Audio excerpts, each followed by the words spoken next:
deux critères sont essentiels pour définir donc un agent ou un secteur institutionnel. Sa fonction économique principale et la nature ou l'origine principale de ses ressources.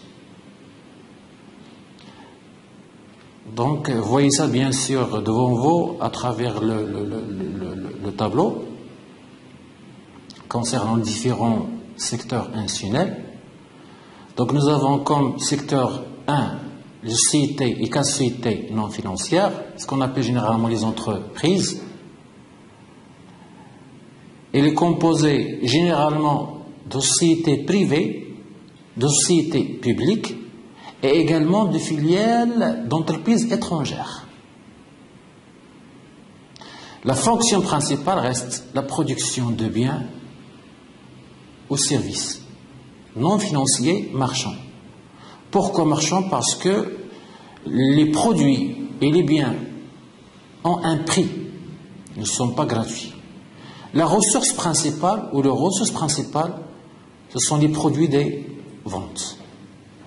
Deuxième catégorie d'agents économiques ou de secteur institutionnel, les ménages. Donc ils sont composés essentiellement de familles célibataires, c'est-à-dire une seule personne forme, un célibataire forme un ménage. Les veuves et divorcés solitaires. C'est un ensemble de personnes vivant en collectivité également, comme les internats, les casernes et les prisons. Sans oublier, et c'est ce qui est important à retenir, les entreprises individuelles. Une entreprise individuelle ne fait pas partie de la première catégorie, c'est-à-dire la société, quasi-société non financière. Elle fait partie des ménages.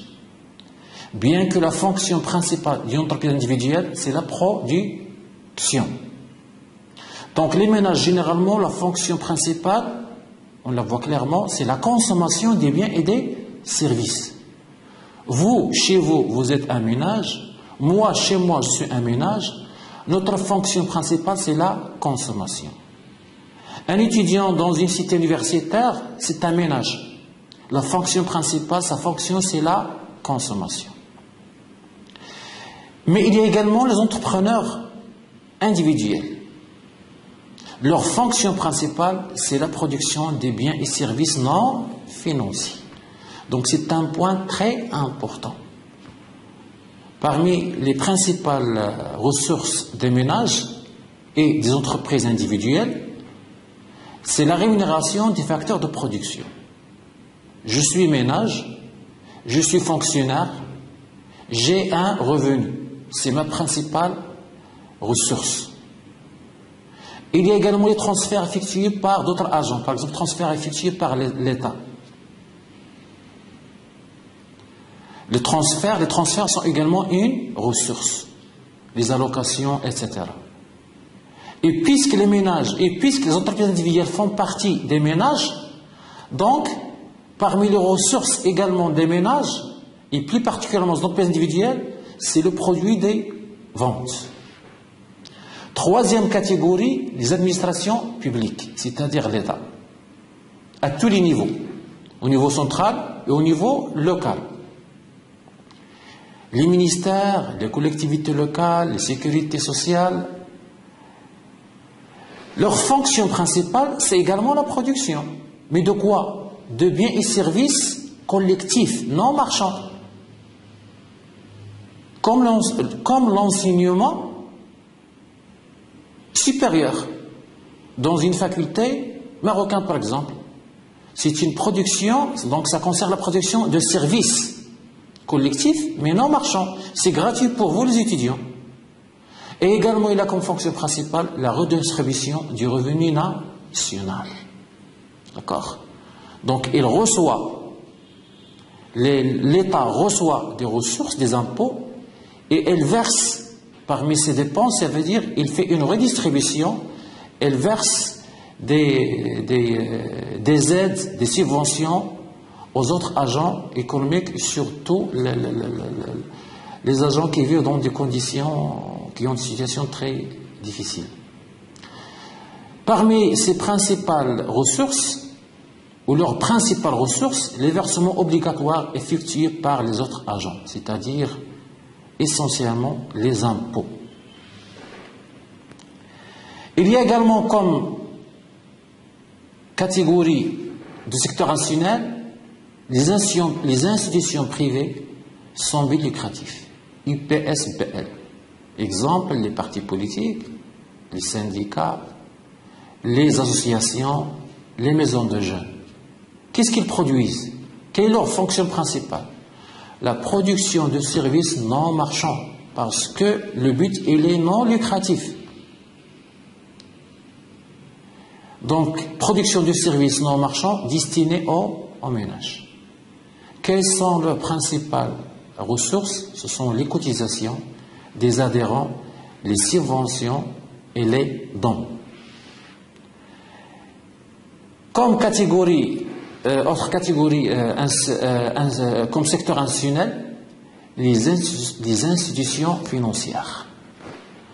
Donc, généralement, on distingue entre les compagnies d'assurance et les caisses de retraite et les institutions de crédit. Les compagnies d'assurance, comme par exemple les assurances Saada, AXA, etc., et la compagnie et la caisse marocaine de retraite. Leur fonction principale, c'est de fournir des services d'assurance à leurs adhérents, assurer les risques individuels en commun. Leurs principales ressources, ce sont des primes contractuelles. Deuxième catégorie d'institutions financières, il y a les banques, comme la Banque du Maroc, les banques commerciales, Banque populaire, Société Générale, la BMCI. Il y a également les organismes financiers spécialisés, la BNDE, le CH, etc. Et les organismes de crédit, comme Wafa-Salaf, Ekdom, Sofak, et ainsi de suite. Leur fonction principale, c'est financer l'économie, c'est-à-dire collecter l'épargne et distribuer des crédits à ceux qui en ont besoin. Leurs principales ressources, ce sont les dépôts. Puis il y a comme agent fictif le reste du monde. C'est l'ensemble d'agents économiques se trouvant à l'étranger. Donc c'est un regroupement et mesure l'ensemble des opérations des agents économiques résidant avec les non-résidents.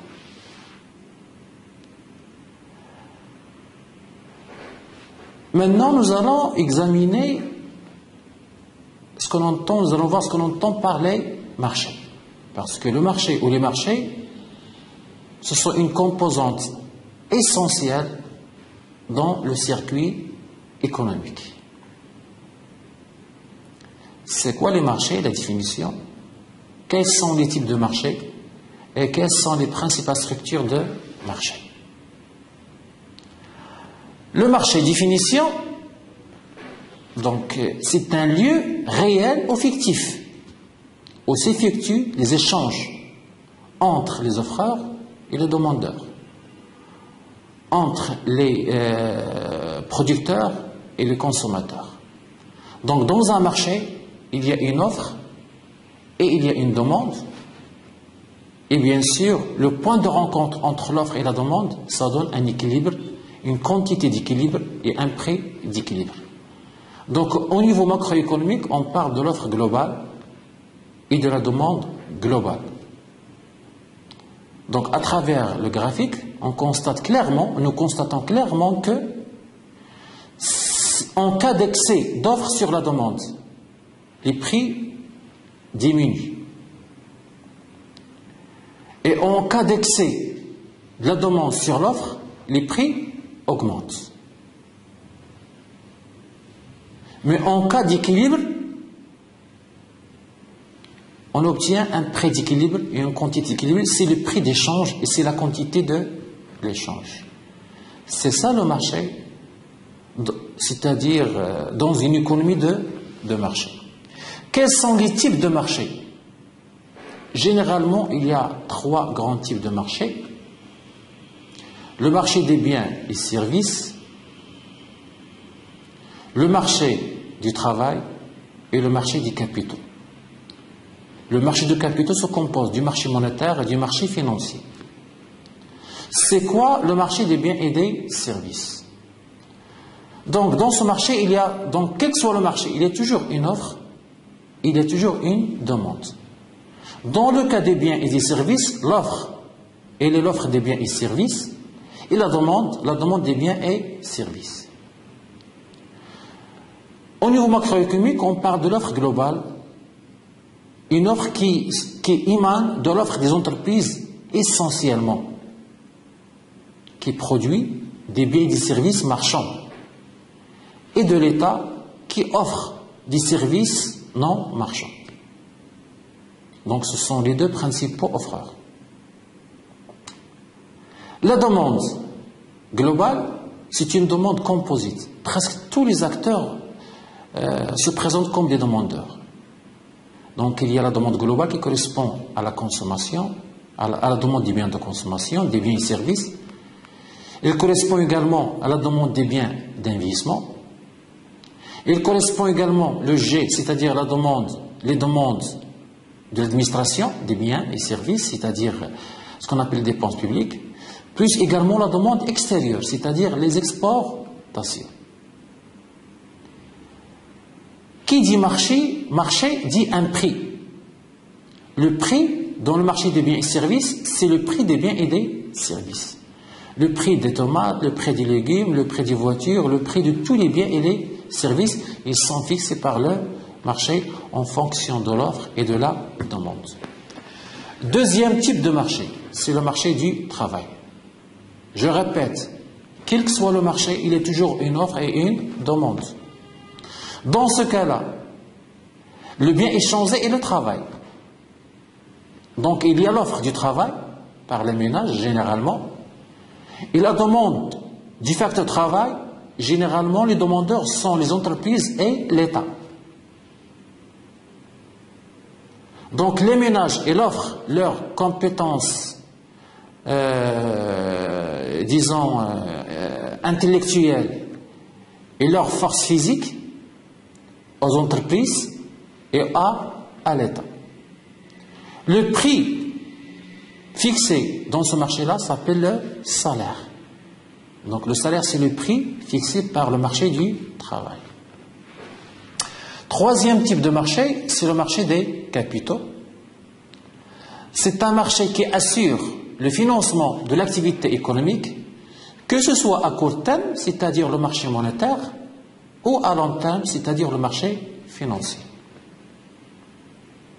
Le marché monétaire à court terme, c'est un marché sur lequel les agents économiques obtiennent un financement lié à des besoins de court terme, par exemple les besoins de consommation.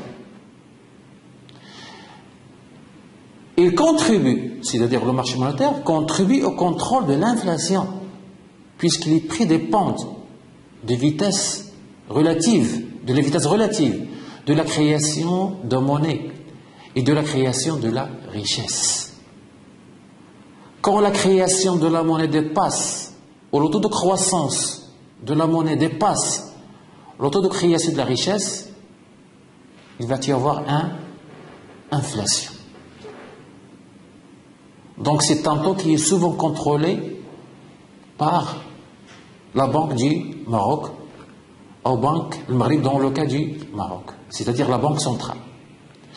Le marché monétaire, c'est le marché sur lequel sont fixés les taux d'intérêt à court terme. Donc dans ce marché-là, le prix, c'est le taux d'intérêt. C'est le prix de la demande de monnaie et le prix de l'offre de monnaie. Il comprend deux marchés. Le marché monétaire comprend deux sous-marchés qui se juxtaposent partiellement.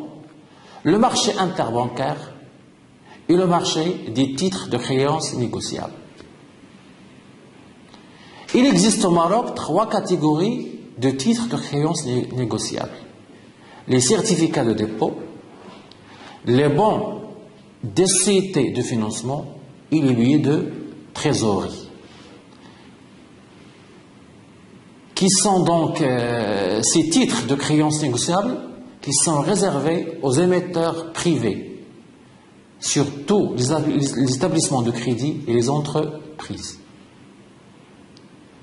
Beaucoup d'investisseurs désertent la bourse pour s'orienter vers le marché de la dette publique, à savoir le marché des titres de créances négociables.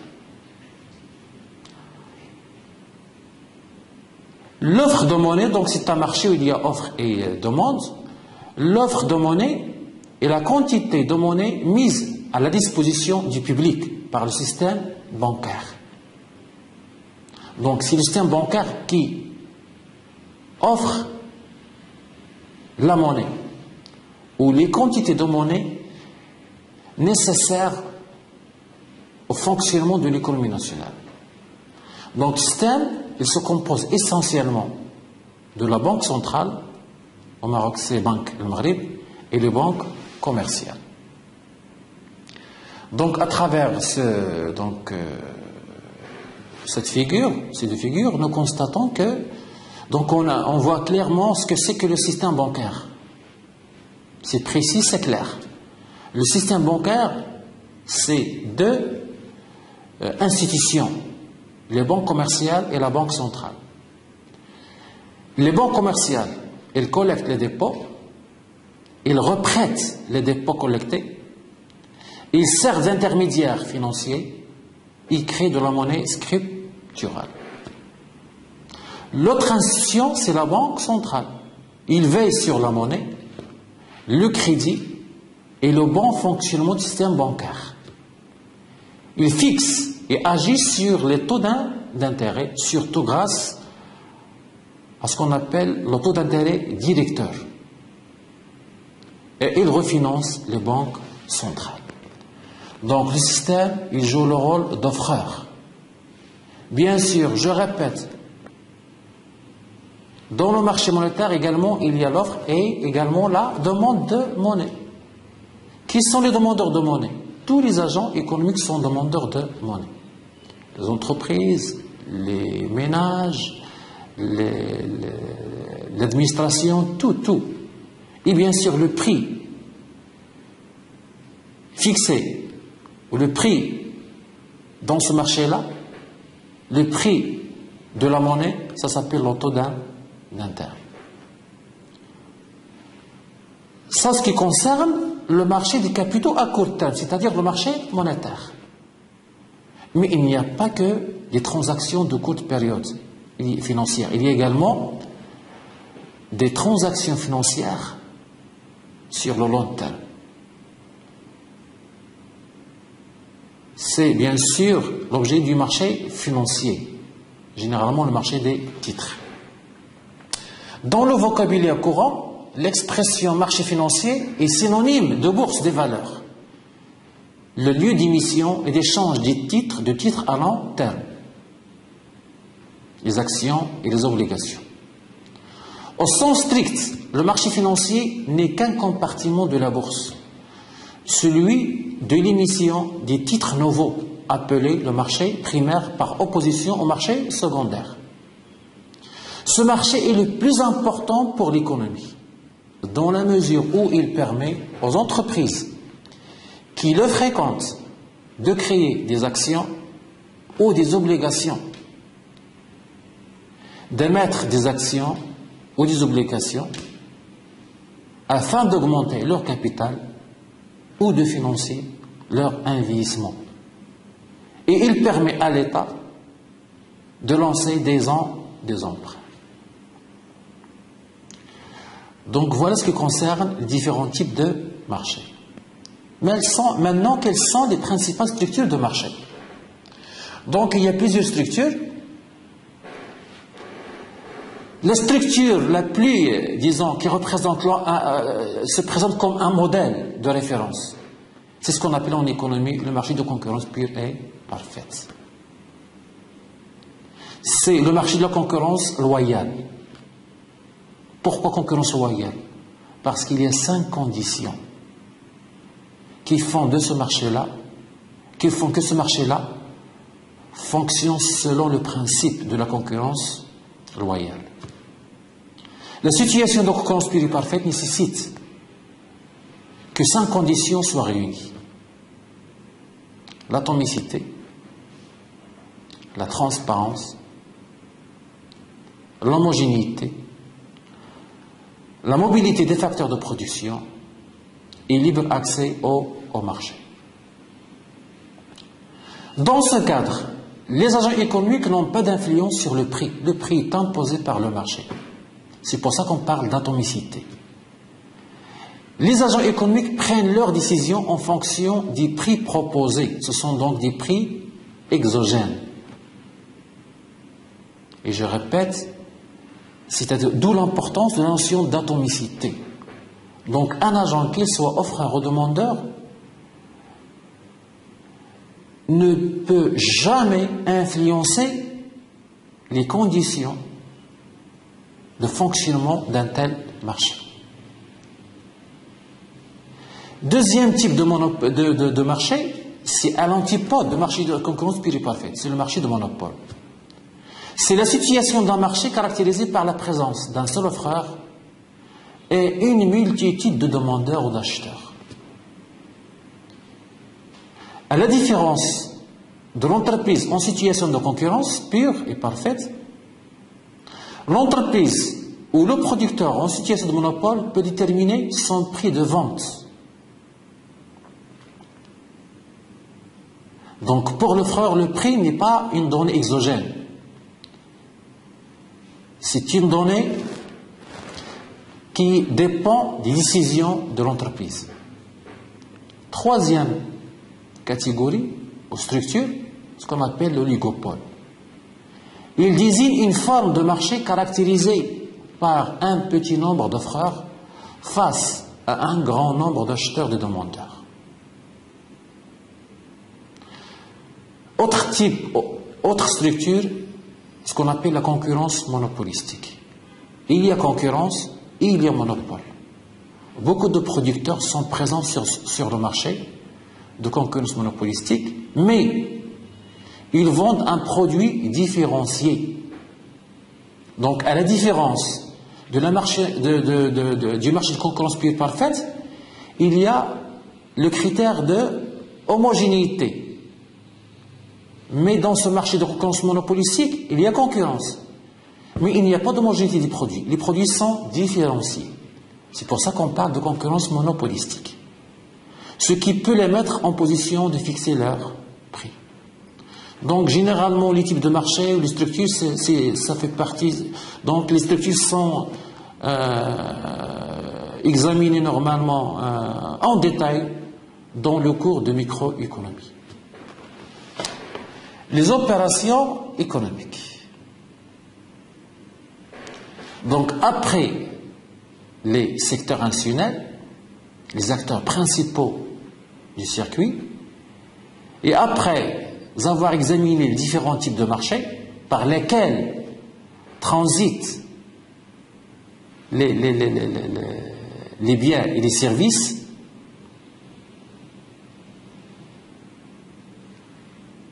on va maintenant voir ce qu'on entend par opération économique. Généralement, il y a 3 types d'opérations économiques. Les opérations sur biens et services,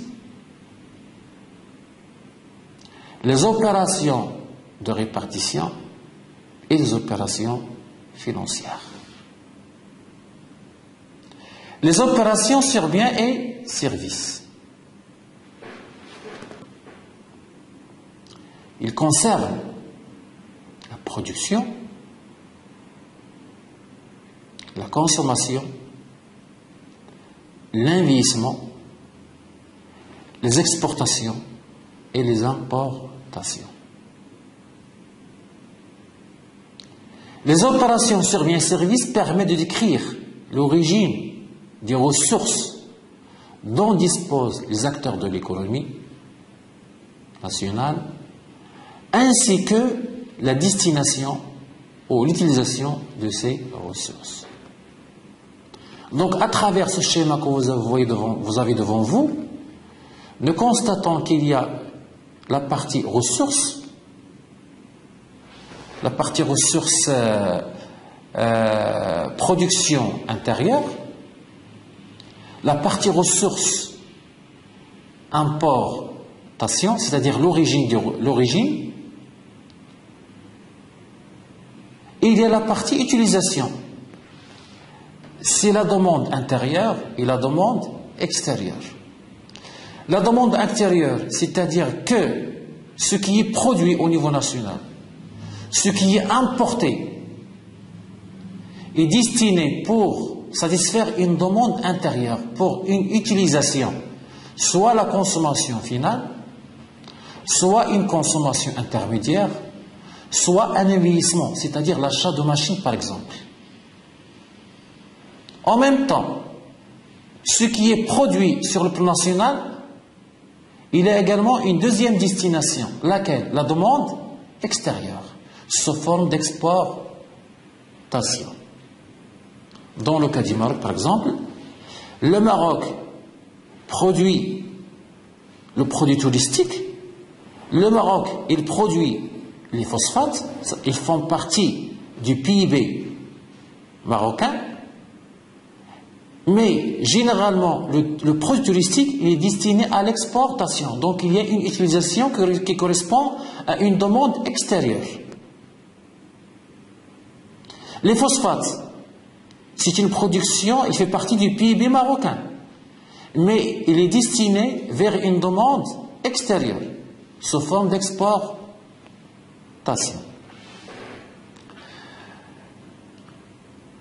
La production, la première composante essentielle, c'est la production des biens et des services. On distingue deux types de production. La production marchande, fournie par les entreprises, produisant des biens et services non financiers et les institutions financières, les banques par exemple, et la production non marchande, fournie par l'État, aux bénéficiaires gratuitement ou à un prix inférieur au coût de production.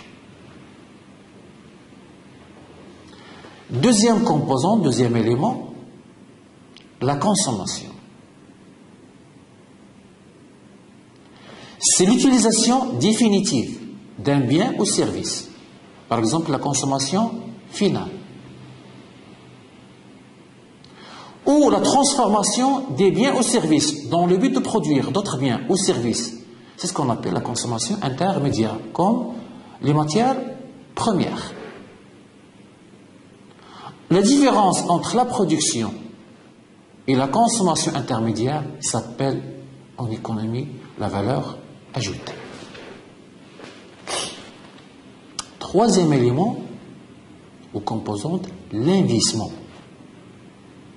L'investissement, généralement, il se compose de deux éléments. La formation brute du capital fixe, FPCF, et la variation de stock. C'est quoi l'investissement FPCF?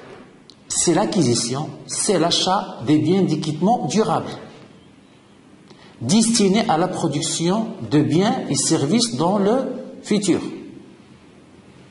L'achat d'usines, d'équipements par les entreprises, l'achat de biens immobiliers neufs par les ménages. Ça également, c'est un point important, ça. Le fait que les ménages achètent un immobilier neuf, ça constitue un investissement. Ce n'est pas une consommation, c'est un investissement, même s'il est acheté par les ménages. Donc, les machines achetées par les entreprises, les équipements achetés par les entreprises, les immobiliers achetés par les ménages, le tout forme ou sont considérés comme des investissements. Les dépenses d'équipement collectif réalisées par l'État sont également des investissements, comme les routes, les autoroutes, les ponts, les barrages, etc. La variation de stock, il s'agit de l'augmentation. Donc quand on dit variation, ça veut dire augmenter, diminuer. Il s'agit de l'augmentation ou de la diminution de tous les biens, non durables en stock. Les matières premières, produits semi-finis ou produits finis.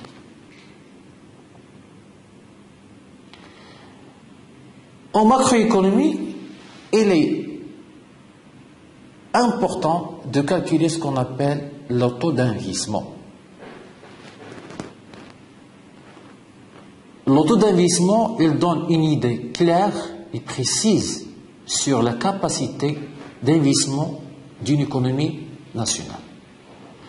Le taux d'investissement, c'est le rapport FVCF sur le PIB qui permet de mesurer la part du PIB consacrée à l'investissement. L'investissement brut, c'est l'investissement net plus l'investissement de remplacement, c'est ce qu'on appelle en comptabilité ou en économie l'amortissement. Les opérations sur les biens et services concernent également les échanges extérieurs. Le fait d'exporter des phosphates, le fait d'exporter le produit touristique, le fait d'importer des produits manufacturés, le fait d'importer des voitures sont considérés comme des opérations sur biens et services. Donc, cette opération,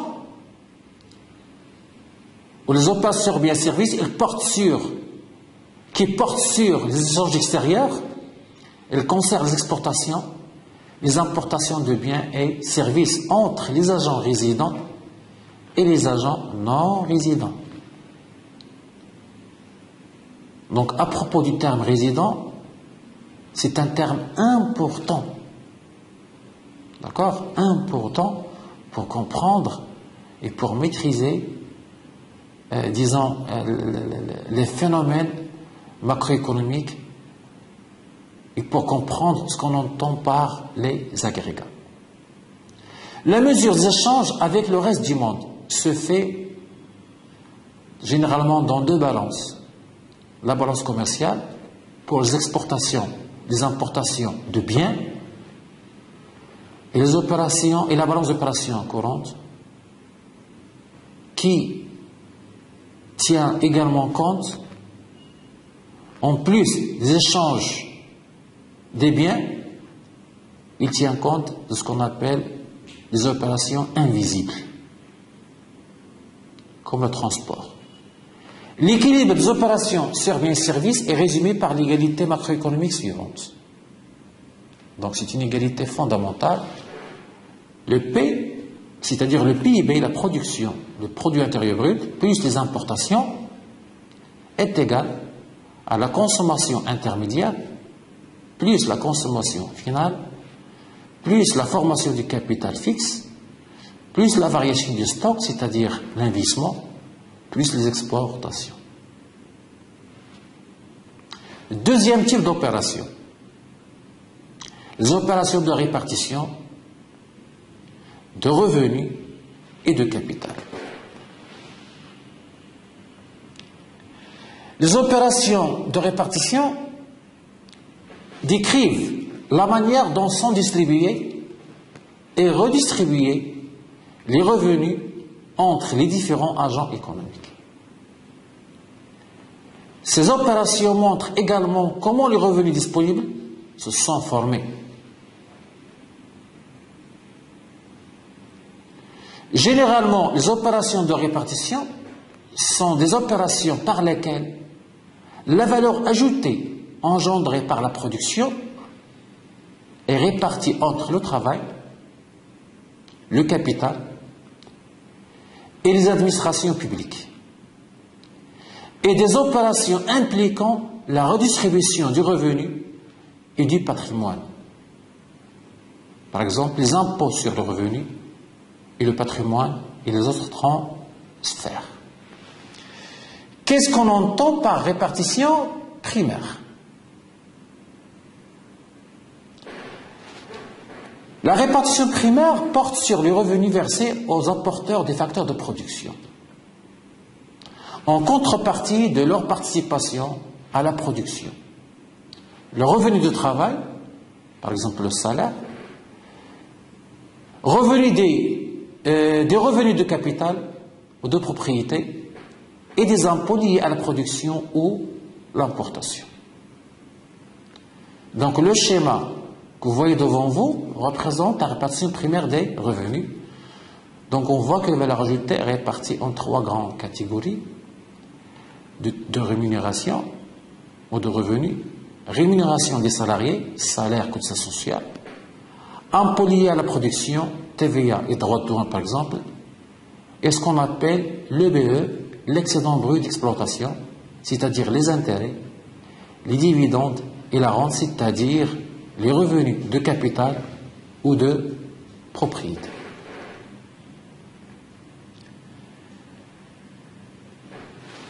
La répartition secondaire, ou ce qu'on appelle la redistribution des revenus, elle est assurée par les administrations publiques, État et organismes de sécurité sociale, qui prélèvent des impôts, des taxes et des cotisations pour ensuite les répartir sous forme de transferts sociaux à ceux qui en ont besoin afin de corriger les inégalités sociales, afin de corriger l'inégalité des revenus résultant d'un déséquilibre au niveau de la répartition primaire. C'est quoi le revenu de transfert? Donc il fait partie de la répartition secondaire. C'est le revenu obtenu sans contrepartie sur des critères sociaux, les subventions, les indemnités, les allocations familiales. Ils sont financés par les impôts et les cotisations sociales. Il y a également les opérations de répartition de capital. Donc il n'y a pas que les opérations de répartition du revenu, il y a également les opérations de répartition du capital. Il concerne également les transferts en capital, par exemple les aides à l'investissement, les impôts en capital.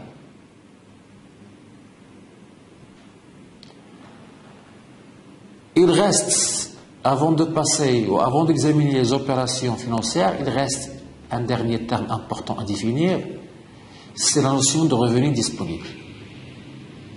Le revenu disponible, c'est le revenu après paiement des prélèvements obligatoires, impôts plus cotisation sociale.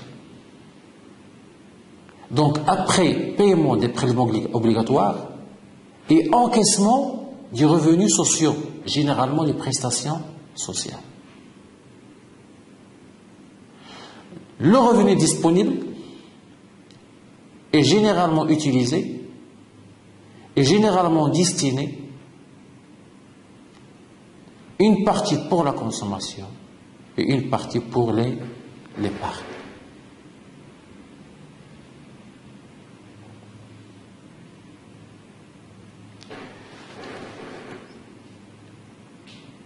Les opérations financières, troisième catégorie, bien sûr, d'opérations.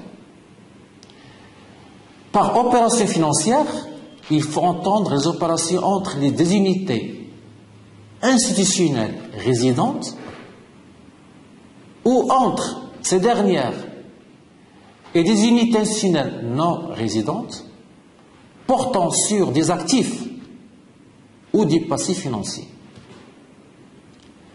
Certaines opérations sont purement financières. Exemple, les prêts, les émissions ou cessions de titres. D'autres opérations sont la contrepartie d'une opération sur biens et services ou d'une opération de répartition qui se traduit par un transfert de moyens de paiement ou la naissance d'un crédit. Une opération financière entre unités institutionnelles implique soit la création ou la liquidation simultanée d'un actif financier et de son passif en contrepartie, soit le changement de propriété d'un actif financier, soit encore la souscription d'un engagement. Généralement, les opérations financières sont classées selon la nature des instruments monétaires et financiers reliant créanciers et débiteurs.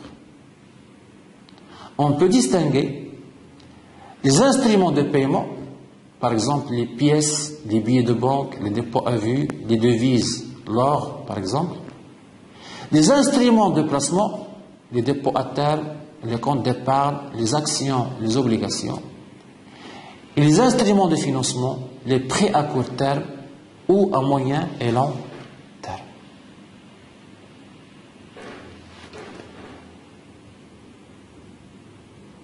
Les acteurs institutionnels ou les secteurs institutionnels utilisent des comptes où toutes leurs opérations sont enregistrées dans des comptes. C'est ce qu'on appelle les comptes des secteurs institutionnels. On peut représenter les opérations des agents économiques par des comptes ou pour l'ensemble des agents par un circuit économique. Ce que nous allons voir dans le point suivant. Maintenant, nous allons nous consacrer uniquement à examiner les comptes des secteurs institutionnels. Ces comptes ont pour but de retracer les différentes opérations et autres flux liés à la vie économique de chacun de ces secteurs. La première catégorie de comptes porte sur la production de biens et services, la formation du revenu qui en découle, la distribution et la redistribution entre les secteurs ou sous-secteurs institutionnels ainsi que son utilisation. Pour chacun des secteurs institutionnels, il est possible de présenter le compte des opérations réalisées au cours d'une année. On peut donc dégager les comptes suivants. Compte de production. Bien sûr, on peut dégager les comptes suivants, les comptes et les soldes suivants. Compte de production avec pour solde la valeur ajoutée brute. Le compte d'exploitation avec pour solde excédent brut d'exploitation ou revenu mix pour les entreprises individuelles. Le compte d'affectation du revenu primaire comme solde brut du revenu primaire. Le compte de distribution secondaire du revenu, le solde c'est le revenu disponible brut. Le compte de distribution de revenus en nature, le revenu disponible brut ajusté. Le compte d'utilisation de revenus disponibles ajusté, le compte c'est l'épargne brute. Le compte d'utilisation du revenu disponible, le solde c'est l'épargne brute. Le compte de capital, le solde c'est la capacité ou besoin de financement. Et le compte financier qui a pour solde également capacité et besoin de financement. Maintenant, nous allons voir, nous allons définir compte par compte. Le compte production, il décrit les opérations relatives au processus de production. Il inclut en ressources la production et en emploi la consommation intermédiaire. Ce compte dégage un des principaux soldes comptables du système, en l'occurrence la valeur ajoutée, c'est-à-dire la richesse créée au cours d'une année. La valeur ajoutée qui constitue la valeur créée par toutes les unités relevant de chaque secteur ou sous-secteur institutionnel. Le compte d'exploitation, c'est un compte. Donc ce compte, il décrit le partage de la valeur ajoutée, la valeur générée par l'activité de production du secteur ou du sous-secteur considéré entre les différents facteurs de production et les administrations publiques. Il enregistre en ressources la valeur ajoutée et il enregistre en emploi la rémunération des salariés, les impôts moins les subventions liées à la production, l'excédent brut ou net d'exploitation qui constitue le solde du compte et correspond à la rémunération du facteur capital utilisé dans la production. Dans le cas des entreprises individuelles, ce solde correspond aussi bien à la rémunération du capital qu'à celle du travail effectué par l'entrepreneur lui-même. Le solde du compte est alors appelé revenu mixte en raison de l'absence de la distinction possible entre les deux revenus précités, rémunération du travail du propriétaire et du capital. Le compte d'affectation du revenu primaire met l'accent sur les unités et les secteurs institutionnels en tant que bénéficiaires de revenus primaires. Donc ça a rapport avec la répartition primaire. Plutôt qu'en tant que producteur, il enregistre les revenus de la propriété qu'ils reçoivent et ceux qu'ils versent. Le solde de ce compte, il dit solde du revenu primaire.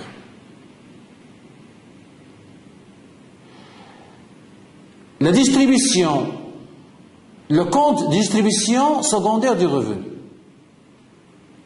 Ce compte montre comment le solde du revenu primaire inscrit en ressources de ce compte. Donc il montre comment le solde du revenu primaire d'un secteur ou sous-secteur institutionnel est transformé en son revenu disponible. Solde de ce compte par l'intermédiaire des transferts courants en espèces, des transferts sociaux en nature reçus et versés ne sont pas pris en considération dans ce compte. Il y a également le compte de redistribution du revenu en nature. Ce compte fait franchir une étape supplémentaire au processus de redistribution du revenu. Il montre comment le revenu disponible des ménages, des institutions sans but lucratif au service des ménages et des administrations publiques est transformé en revenu disponible ajusté, solde du compte, par l'intermédiaire des transferts sociaux en nature, enregistrés selon les cas en ressources ou en emploi, ressources des ménages et emploi des administrations publiques et des ISBL. Le revenu disponible est reporté en ressources de ce compte. Les sociétés financières et non financières ne sont pas concernées par ce processus. Le compte d'utilisation du revenu disponible décrit le partage du revenu disponible, solde du compte de distribution secondaire. Donc le partage, il décrit le partage du revenu disponible entre les dépenses de consommation finale et l'épargne. Le revenu disponible est reporté aux ressources de ce compte et les dépenses de consommation finale en emploi. L'épargne constitue son solde. Ce compte concerne principalement les trois secteurs qui font des dépenses de consommation finale, à savoir les ménages, l'État et les ISBL au service des ménages ainsi que l'ensemble de l'économie. Le compte d'utilisation du revenu disponible ajusté. À l'inverse du compte précédent, ce compte prend en compte le revenu disponible ajusté, le solde comptable du compte de redistribution du revenu en nature. La consommation finale correspondante est la consommation finale effective qui est enregistrée en emploi. Comme le sous-emploi, comme le sous-compte précédent, ce compte ne concerne que les administrations publiques, c'est-à-dire l'État, les ISBL et les ménages. Le solde du compte est identique au solde du compte précédent, c'est l'épargne.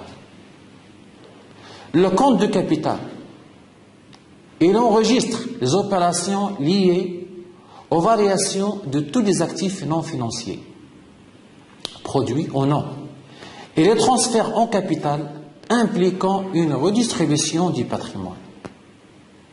Le solde du compte est soit la capacité de financement, qui mesure le montant dont dispose finalement un secteur ou sous-secteur pour financer directement ou indirectement d'autres secteurs ou sous-secteurs, soit le besoin de financement qui correspond au montant qu'un secteur ou qu'un sous-secteur est obligé d'emprunter aux autres. Et le dernier compte, c'est le compte financier qui enregistre les opérations selon les types d'instruments financiers. Les variations d'actifs financiers sont enregistrées du côté gauche et les variations de passifs du côté droit.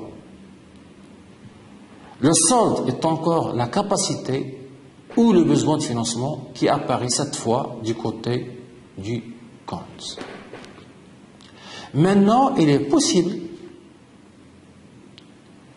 de voir comment fonctionne ou comment se concrétise le circuit économique parce que nous avons examiné tous les éléments nécessaires pour atteindre ce but-là.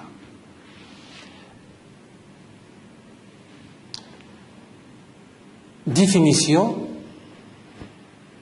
de la notion de circuit économique et de flux. C'est quoi donc un circuit économique? C'est une représentation schématique, simplifiée de l'économie nationale qui montre des relations entre les différents agents économiques au secteur institutionnel. Un flux est le résultat d'une opération économique. Je répète, opération économique sur mes services de répartition ou financière, qui est synonyme de transfert de propriété. Le flux monétaire signifie transfert de l'argent. Le flux réel ou physique signifie transfert de la propriété de l'objet ou du bien. Une opération économique se traduit par deux flux. Un flux monétaire et un flux réel. Cependant, il y a des opérations économiques qui n'occasionnent pas de flux. Par exemple, les donations, le bénéficiaire ou les bénéficiaires reçoivent le don, argent ou bien, sans contrepartie de leur part. Tous les flux qui ne sont pas intégrés avec les opérations par la comptabilité nationale sont désignés par le terme autres flux. Les autres flux portent sur les changements qui affectent la quantité, qui affectent la valeur du patrimoine et qui ne résultent pas des opérations économiques. Exemple, destruction due aux catastrophes naturelles, les guerres, les accidents, les actions de saisie entreprises par l'État, les changements de valeur résultant de variations de prix, etc.